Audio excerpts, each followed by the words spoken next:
అంటే దరిద్రులు డబ్బులు చోకం చేసి మాట్లాడతారు. రామ్మోహన్ రావు గారు, ఏం దరిద్రుడు అన్నానని కోపం వచ్చిందా? అదేం తిట్టు కాదబ్బాయి, డబ్బు లేని వాడిని పిలిచే ఒక మామూలు పిలుపు.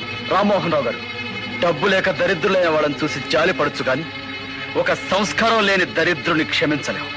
చూడండి, డబ్బు సంపాదించడమే నా ధ్యేయం అయితే 5 సంవత్సరాల్లో 50 లక్షలు సంపాదిస్తాను. పిచ్చివాగుడు కట్టిపెట్టు. 5 సంవత్సరాల్లో 50 లక్షలు.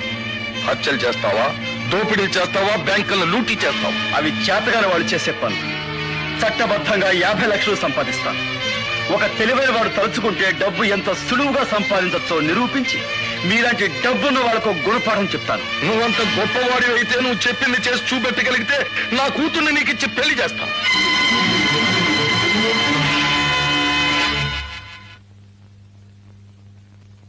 అంటే దరిద్రులు డబ్బులు చోకం చేసి మాట్లాడతారు. రామ్మోహన్ రావు గారు, ఏం